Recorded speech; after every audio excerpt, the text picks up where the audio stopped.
오늘 우리가 함께 나눌 하나님의 말씀은 잠언 22장 6절입니다. 잠언 22장 6절 한 절 말씀만 같이 보겠습니다.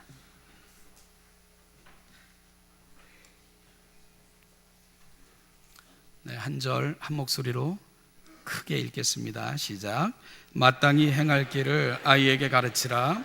그리하면 늙어도 그것을 떠나지 아니하리라. 아멘. 예수님의 말씀 중에 소경이 소경을 인도하면 둘 다 구덩이에 빠질 수밖에 없다는 말씀이 있습니다. 주님께서 제자도를 말씀하시면서 인도자의 중요성을 지적한 부분이십니다. 이런 관점에서 보면 세상은 늘 두 부류의 사람들로 구분이 되는 것 같습니다.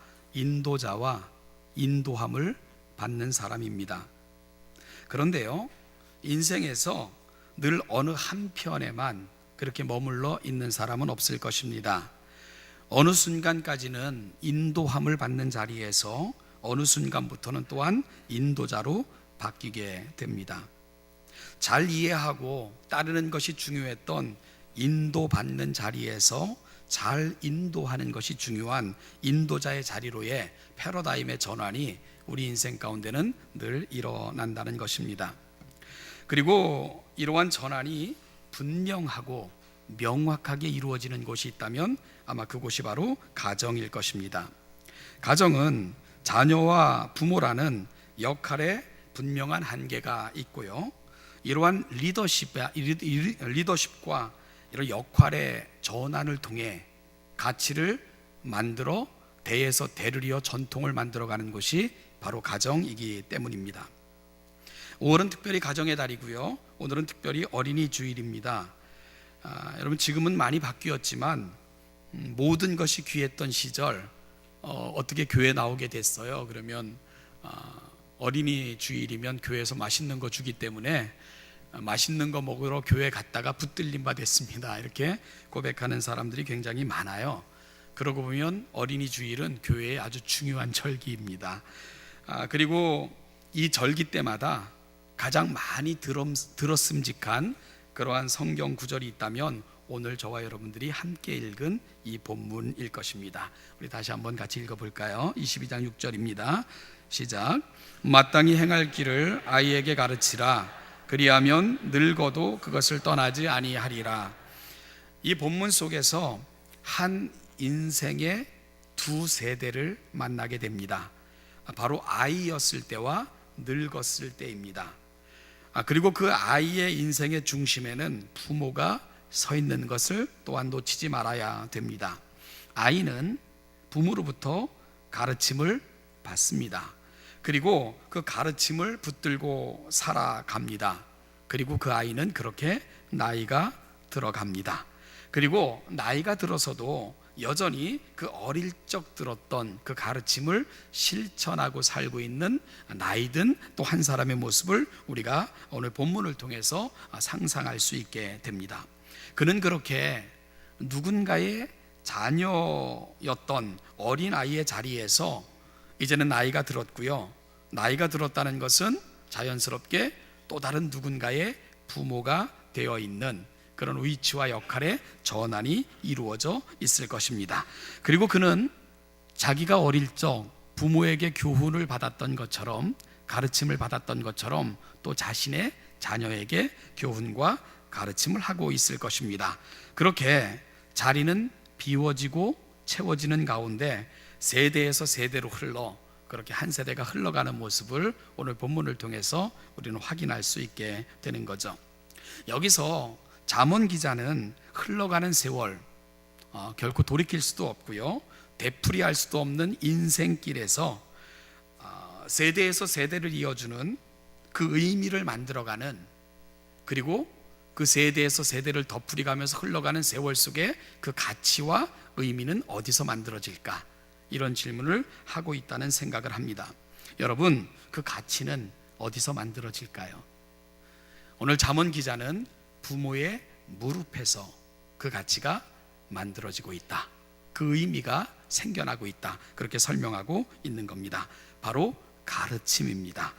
부모의 무릎 위에서 듣고 배운 가르침, 그것을 그는 붙들고 살면서 나이가 들었고요, 그렇게 부모가 되었고, 그는 또 다른 아이의 부모가 되어 있는 거고요. 그 역시 그 아이에게 가르침을 주고 있는 거죠. 어릴 적 부모로부터 들었던 교훈과 가르침, 그것이 귀하기에 그는 그것을 붙들고 살다 보니까 나이가 든 것입니다. 그리고 이제는 가르침을 받는 자리에서 또 다른 자녀를 가슴에 품고 가르치는 그런 위치로의 변화가 생겨나게 된 것입니다. 여러분, 이렇게 한 가정의 세대를 이어주는 끈, 전통은 바로 부모의 무릎에서 그렇게 생겨나고 있다고 오늘 잠언 기자는 말씀해 주고 있는 겁니다. 자, 그렇다면 오늘 이 아침 우리는 이 읽은 22장 6절을 통해서 몇 가지 질문을 할 필요성이 생기게 되는데요. 첫째는, 그렇다면 우리 가정에는 이러한 아름다운 전통이 계승되고 있는가 하는 것이 첫째 질문이고요. 두 번째 질문은, 그렇다면 우리는 무엇으로 이 전통을 만드는, 의미와 가치를 만드는 가르침의 내용으로 삼고 있는가? 이게 두 번째 질문입니다. 그리고 세 번째는, 그렇다면 오늘 우리는 무엇을 해야 하는가? 이 세 가지 질문을 오늘 본문을 통해서 함께 풀어볼 필요가 있을 것 같습니다. 첫째는, 우리 가정에는 이러한 가르침을 받고 또 다른 세대를 가르치는 그 아름다운 순환이 이루어지고 있는가? 이 문제를 스스로에게 좀 질문하고 답해보는 그 시간이 오늘 이 아침이었으면 좋겠습니다. 저도 지금 두 아이의 아비입니다. 아이도 아니죠, 다 컸으니까. 아이들이 이만큼 자랐으니까 사실은 이제부터 사는 것은 보너스라는 생각을 어느 순간부터 하게 되더라고요. 내가 없어도 이제는 살 수 있겠다 싶으니까 이제부터 사는 것은 보너스다, 이런 생각을 할 때가 있었습니다. 그러면서 여러분, 질문을 했습니다. 그러면 나는 내 아이들에게 이만큼 자랄 때까지 제대로 된 가르침을 주었는가? 내가 세상을 떠난 후에도 우리 아이들이, 그래, 그분이 평소에 이렇게 말씀하셨고 그것이 귀하기에 나는 지금도 그걸 가슴에 담고 살고 있어, 이렇게 말할 만한 그런 가치를, 가르침을 내 아이들의 가슴 속에 심어주었고 담아 주었는가? 이런 질문을 해봅니다. 부끄러움이 굉장히 크고요, 그리고 또 굉장히 그 부분에서 실패했다는 생각도 합니다. 여러분들은 어떻습니까? 잘 하셨고요, 또 잘 하고 계시리라 믿습니다. 부모의 무릎에서 가르침을 받고 어릴 적 들었던 그 가르침을 가슴에 담고 늙기까지 살며, 그렇게 또 다른 부모가 되어 내 아이에게 내가 들었던 말씀을 다시 전해주며 그 전통을 만들어가는 가정, 그 가정만큼 아름다운 의미는 없을 거다, 이런 생각을 해보게 됩니다. 어떤 강연회를 갔었어요. 나이가 70이 훨씬 넘으신 강사분이 강의를 하고 계셨는데 자기 아버지 말씀을 하셨어요. 자기 아버지는 많이 배우지 못했대요. 그런데 그분이 늘 하셨던 말씀이 있대요. 이웃을 존중하며 사랑하며 베풀며 살아라, 늘 말씀하셨대요. 그것이 항상 들었던, 많이 배우지 못했지만 내 아버지에게 들었던 끊임없는 말씀이래요. 그래서 자기는 그걸 지금도 지키려고 노력한다고, 그 말씀을 하셨던 아버지가 너무 그립다고, 이제는 누군가의 할아버지가 됐음직한 그분이 들려주시는 그 말씀 속에서 굉장한 감동이 있었습니다. 눈가에 물기가 축축하여 아버지를 그리워하며 그 말씀을 그리워하는 그 나이 드신 강사의 모습 속에서 이게 우리가 붙들어야 될 가치구나, 그런 생각을 해보게 됐습니다. 한 세대는 이야기를 남기고 떠나는 거라고 생각을 합니다. 그리고 그 이야기가 붙들고 살아갈 소중한 자산이 되고 가치관이 되는 것이며, 이야기를 남기고 떠나야만 자녀들은 그리움을 가슴에 담고 살아요. 그 이야기의 주체이셨던 내 사랑하는 아버지, 내 사랑하는 어머니, 그분을 다시 만날 날을 소망하며 이 땅을 살게 됩니다. 그리움이 천국을 사모하게 만드는 거고요, 그분이 가 계신 그곳을 동경하게 만드는 겁니다. 이야기가 사라지면 그리움이 사라지고, 이야기가 사라지면 천국의 소망도 희미해지는 겁니다. 사랑하는 신원여담교회 성도 여러분, 우리 자녀들에게 이야기를 남기고 떠나세요. 기억할 만한, 붙들고 살 만한 이야기, 그래서 살면서 너무 그리워 사모할 만한, 다시 만나기를 소망하는 그런 이야기를 남기는 것, 그게 한 세대를 먼저 사는 저와 여러분들의 역할일 것입니다. 그때 일은 지나고 다만 눈에 환하오, 어머님의 말씀 기억하면서 나도 시시때때로 성경 말씀 읽으며 주의 뜻을 따라 살려 합니다. 여러분, 그게 가슴에, 우리 아이들의 가슴에 남겨놓은 여러분들이 떠난 후의 모습이기를 주님의 이름으로 축복합니다. 이제 앞서 드렸던 두 번째 질문으로 옮겨가려고 하는데요, 두 번째 질문은, 그러면 우리는 무엇으로 가르침의 내용을 삼아야 할까? 그 부분입니다. 오늘 본문은 우리가 아이를 가르칠 때 그 가르침의 내용으로 삼아야 하는 분명한 기준을 말씀해 주고 있습니다. 그 분명한 기준이 뭐냐? 늙어서도 떠나지 않을 것이어야 됩니다. 늙어서도 떠나지 않을 것. 다시 말씀드리면, 평생을 살면서 결코 잊지 않고 또다시 돌아보고 확인하고 붙들어야 될 가르침, 그걸 내 자녀에게 주어야 된다, 이렇게 부탁하고 있는 겁니다. 평생을 살면서도 변하지 않을 가치, 여러분, 그것이 바로 우리 아이들에게 들려주는 가르침의 내용이어야 된다는 겁니다. 그것이 바로 늙어서도 떠나지 않을이 갖고 있는 의미입니다.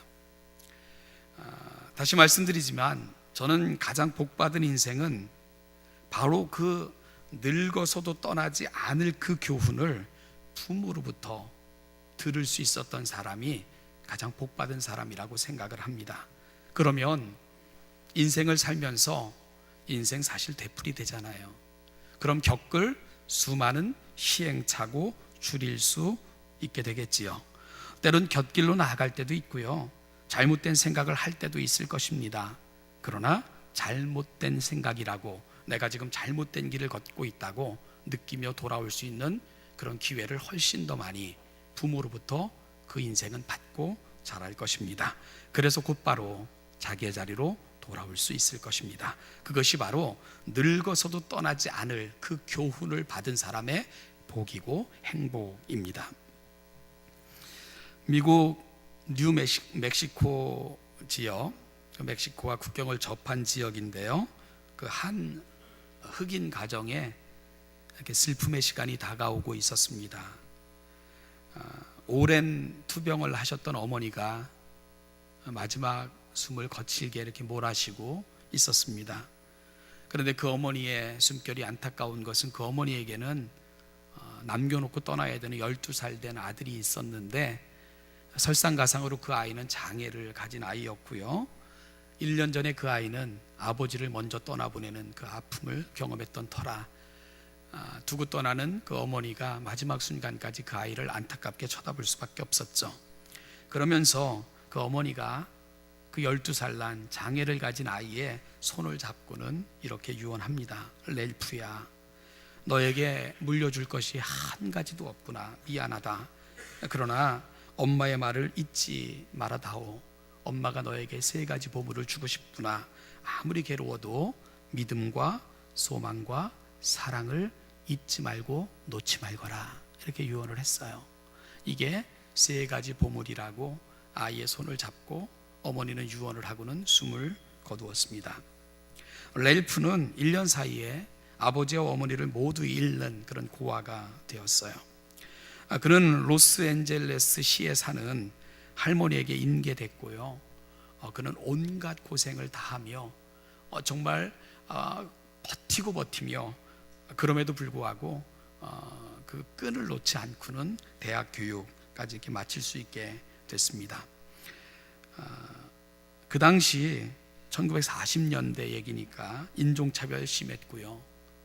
전쟁의 와중에 극심한 가난이 있었던 그런 시대이기도 했습니다. 수십 번 학교를 그만두고 다시 다니는 이러한 과정을 되풀이할 수밖에 없었죠. 그런데요, 포기하고 싶을 때마다 그 마음 속에서 일어났던 생각, 렐프야, 너에게는 세 가지 보물이 있다. 바로 믿음과 소망과 사랑이란다. 아무리 어려워도 그것만은 놓지 말거라. 그 어머니의 유언이 끊임없이 그를 다시 세워주었던 것입니다.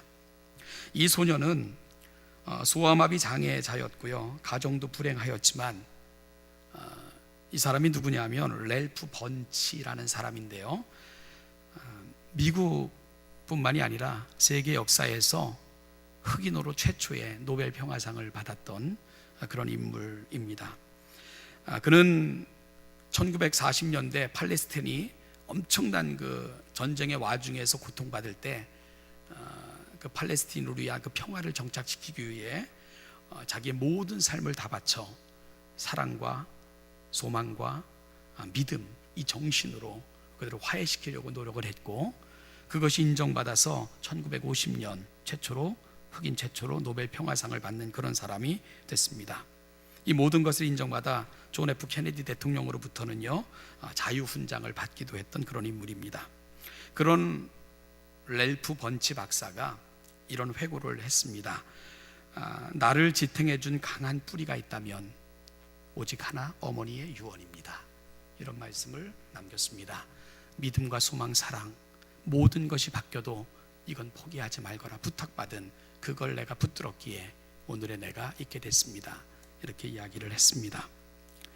가난했지만 어린 아들, 그것도 장애를 가진 아이를 두고 떠나는 어머니의 마음, 그럼에도 불구하고 그 어머니는 늙어서도 붙들 가르침을 주고 있었습니다. 세상이 바뀌어도 믿음과 소망과 사랑, 이 가치는 영원하니까 이 보석을 붙들어라. 그는 그것을 붙들었고 결국은 위대한 이름이 될 수 있었던 것입니다. 성경을 보면 정말 우리가 가슴에 담고 살아야 될 것들을 가르쳐주고 싶어 하시는 특별한 분을 우리가 만나게 됩니다. 이사야서 48장 17절부터 19절 말씀을 보면 이렇게 이사야가 기록합니다. 너희의 구속자시여 이스라엘의 거룩하신 이이신 여호와께서 이르시되 나는 내게 유익하도록 가르치고 너를 마땅히 행할 길로 인도하는 내 하나님 여호와라. 내가 나의 명령에 주의하였더라면 내 평강이 강과 같았겠고 내 공의가 바다 물결 같았을 것이며 내 자손이 모래 같았겠고 내 몸의 소생이 모래알 같아서 그의 이름이 내 앞에서 끊어지지 아니하였겠고 없어지지 아니하였으리라. 안타까움입니다. 하나님은 자신을 내게 유익하도록 가르치고 너를 마땅한 길로 인도하는 내 하나님 여호와야, 이렇게 소개하고 계십니다. 여기서 유익하도록 가르치고 해서 유익하도록이 갖고 있는 말은 최고의 것을 주길 원하는 나 여호와라, 그런 뜻입니다.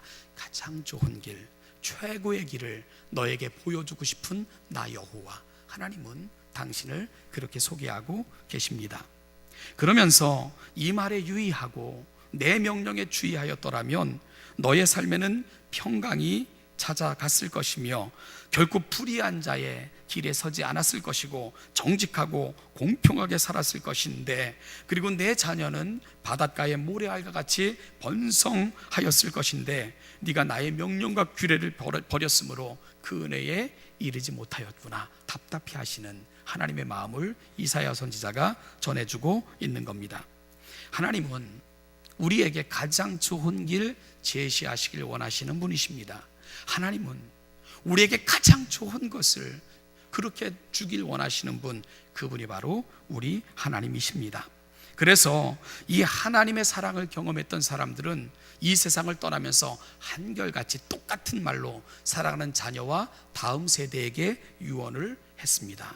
모세는 이 세상을 떠나면서 그 하나님 앞에 서는 그날까지 이 말씀을 가르쳤어요. 그리고 너희가 얼마나 행복한 자라는 것을, 너희가 얼마나 복받은 자들이라는 것을 결코 잊지 말고 놓치지 말고 말씀 붙들고 살거라. 여러분, 모세는 죽는 순간까지 말씀 가르치고 그거 기록하고 그 유산을 남기고 떠난 사람이 모세입니다. 여호수아는 자신의 모든 경험을 다 담아 사랑하는 자녀들, 다음 세대를 불러놓고는 이렇게 유언했습니다. 내가 살면서 경험했던 한 가지, 하나님이 가장 좋으신 분이다. 따라서 나와 내 가족은 오직 하나님만을 섬길 것이다. 너희들 택할 수 있지만 나의 소망은 너희도 그러길 바란다. 그것이 여호수아의 유언이었습니다.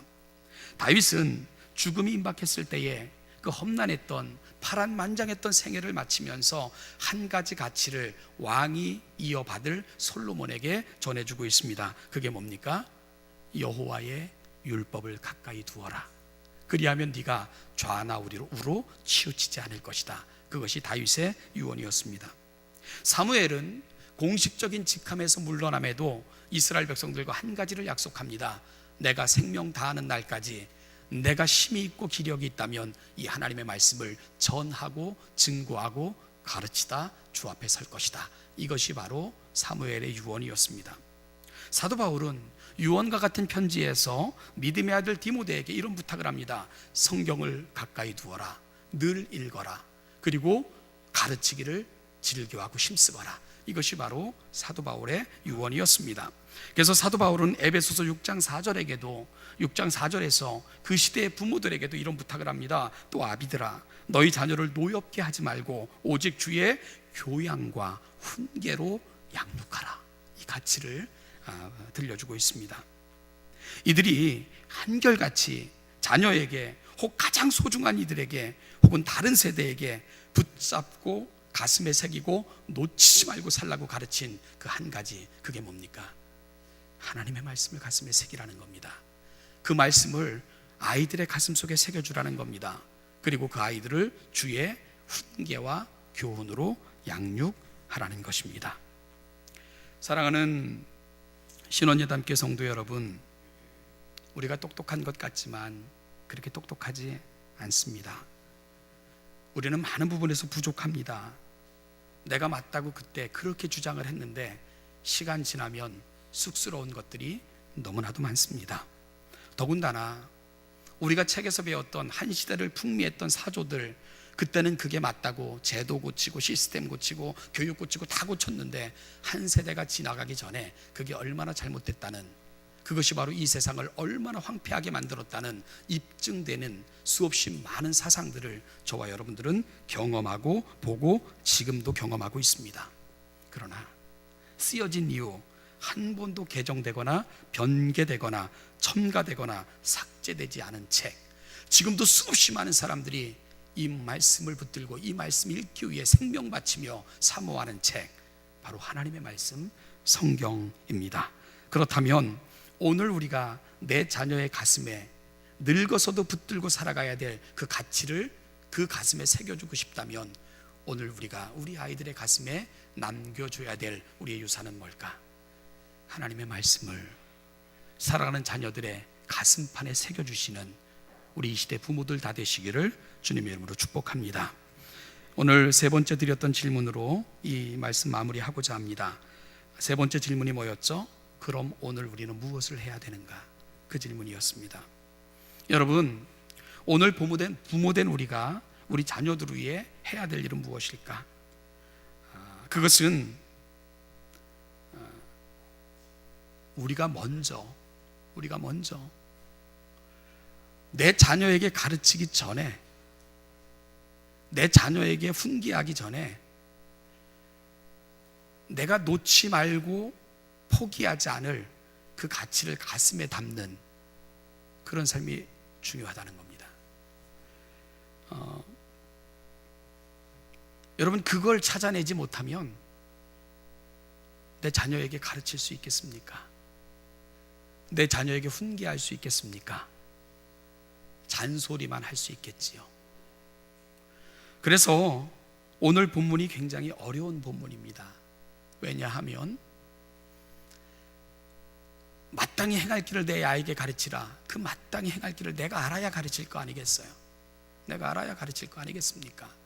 그러니 오늘 본문은 자녀 교육에 대한 것이 아니라 내가 하나님 앞에 어떻게 살 것인가에 대한 도전으로 다가올 수밖에 없는 게 그런 연유일 것입니다.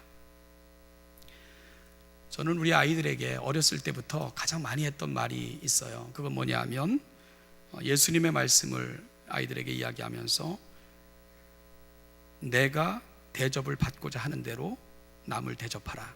이것이 율법이여 선지자다. 네가 존귀한 인생이 되길 원한다면 다른 사람을 존귀히 여기고 영광스러운 이름이 되길 원한다면 다른 사람을 영화롭게 하라.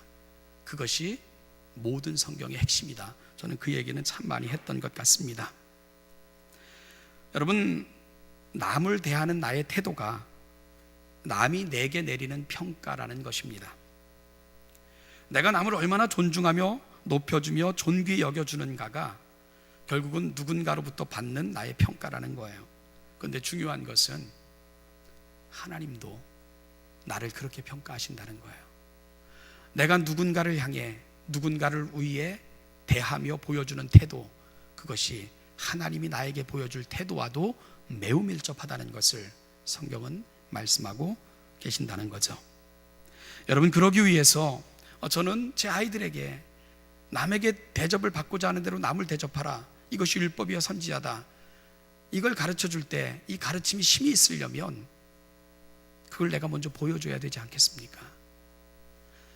그래야지만 그것이 그 아이들의 가슴에 다시 늙기까지 붙들고 살아갈 가치관이 될 것이고, 그리고 또한 그 아이들이 자신의 아이들에게 또다시 들려줄 그런 전통적 그런 가슴에 새겨줄 교훈이 되지 않겠는가, 그런 생각을 하게 됩니다. 일찍이 예수님도 이런 교육의 원리를 말씀하셨어요. 내가 주와 또는 선생이 되어 너희 발을 씻었으니 너희도 서로 발을 씻어주는 것이 옳으니라. 내가 너희에게 행한 것 같이 너희도 행하게 하려 하여 본을 보였노라. 결국은 가르침은 입에서 입으로 전달되는 것이 아니라 가슴에서 가슴으로 전달되는 거고, 삶을 통해서 보여지는 것이고, 삶을 통해서 각인되어지는 것이라는 것을 오늘 본문을 통해서 우리는 또다시 확인해야 되는 것입니다. 요즘 우리 시대의 문제가 뭘까? 가르치는 자는 많되 보여주는 자는 적다는, 여기에 우리 시대의 문제가 있지 않겠습니까? 심야기도회 때도 지난 금요일날 이 설교를 잠깐 했었는데요, 제가 어떤 분과 만나 긴 시간을 대화하는 중에 이런 고백을 들었습니다. 저와 만났던 분인데 자기에게 30년이 넘게 사귀었던 친구가 있는데요, 이 친구가 예수를 믿게 됐대요. 근데 이 친구는 절대로 교회 다닐 것 같지 않았던 친구인데 자기 교회 다닌다고 그렇게 와서 자기에게 이야기를 하더래요. 그래서 어떻게 교회 다니게 됐어? 이렇게 물어보니까 시어머니 때문이라고. 우리 시어머니를 보고 어떻게 교회 안 다닐 수 있니? 그러더라는 거예요. 그러면서 하는 말이, 그분이 믿는 하나님이라면 내가 어떻게 안 믿을 수가 있어? 아니, 저렇게 사시는 분이 믿는 하나님을 내가 어떻게 안 믿을 수가 있어? 우리 어머님이 믿는 하나님은 그건 믿어야 돼. 안 믿는 게 이상한 거야. 그러면서 그 어머니가 믿는 하나님, 그 하나님을 보니까, 그 어머니를 보니까 이 하나님은 살아계신 하나님이다. 이 하나님은 믿어야 된다. 이거 안 믿는 게 이상한 거다. 그런 생각이 들어서 교회 다니게 됐다. 이런 얘기를 하더라는 거예요. 그런데요, 그 말을 하면서 이 친구에게 눈물이 글썽거리면서 하는 얘기가, 자기는 그 친구랑 30년 이상 사귀었대요. 그런데 자기 때문에 교회 다니겠다고, 네가 다니는 그 신앙생활을 해보겠다는 얘기는 단 한마디도 들어본 적이 없다는 거예요. 그런데 시어머니 때문에 그분이 믿는 하나님을 내가 어떻게 안 믿어? 라는 얘기를 들으면서 나는 뭔가 창피했다고 그런 고백을 하고 있었습니다. 여러분, 그 말을 들으면서 저도 굉장히 부끄러웠고요. 5월 우리가 다시 가정의 달을 맞이했습니다. 5월 우리의 표어가 건강한 교회, 건강한 가정입니다. 여러분, 그러면 그 건강한 가정은 어디서부터 시작돼야 될까? 사실은 내가 가르치는 내 입술의 말, 내 자녀에게 가르치는 그 교훈에서 시작되는 게 아니라 어찌 보면 부모된 우리의 가슴으로부터 시작이 돼야 됩니다. 내가 만난 하나님, 내게 의미를 주신 하나님, 그 하나님이 내 가슴 속에서 내가 죽어도 붙들고 살 그 교훈과 그리고 또한 교양으로 내 속에 자리 잡아야 됩니다. 그걸 확인하시는 5월이 되셔야 됩니다. 그리고 그 가슴으로 내 자녀에게 다가가시는 거예요. 늙어서도 붙들고 살아갈, 정말 내가 사니까, 내가 살아보니까 이것만큼은 꼭 가슴에 새겨라 들려줄 수 있는 말들을 우리 자녀들이 듣게 하시는 저와 여러분들이 될 수 있기를 주님의 이름으로 축복합니다. 그렇게 의미가 생겨나는 거고 가치가 생겨나는 거고 우리 가문은 전통이 생겨나는 것일 겁니다. 자녀를 보면 사실은 내가 보일 것입니다. 그리고 자녀를 보면 내가 하나님 앞에 설 때에 어떤 평가를 받을 것일까 셈함 받는 기준도 역시 자녀일 것입니다. 마땅히 행할 길을 가르치는 가정, 그것을 늙기까지 가슴에 담고 살아갈 지침으로 삼고 살아가는 자녀들, 그리고 또 다른 자녀를 가슴에 품고 이걸 전수하는 가정, 이 아름다운 순한 복된 모습이 우리 신원예담교회 모든 가정들의 모습 되시기를 주님의 이름으로 축복합니다. 기도하겠습니다. 하나님 아버지, 은혜와 사랑 감사합니다. 이 아침도 우리가 말씀 앞에 섭니다. 부끄러운 모습으로, 때로는 속상한 모습으로, 하나님 절박한 모습으로 이 말씀 앞에 섭니다. 우리의 빈 가슴을 채워주시고 우리의 가슴이 그 말씀으로 넘쳐나게 하시고 이 가슴에 넘쳐나는 말이 우리 입술의 교훈이 되게 하시고 그거 붙들고 우리 사랑하는 신원예담교회 모든 가정들이 믿음에서 믿음으로, 은혜에서 은혜로, 가치에서 가치로 전수되는 아름다운 순환을 이룰 수 있도록 그리 함께하여 주시옵소서. 감사드리며 예수님의 이름으로 기도하옵나이다. 아멘.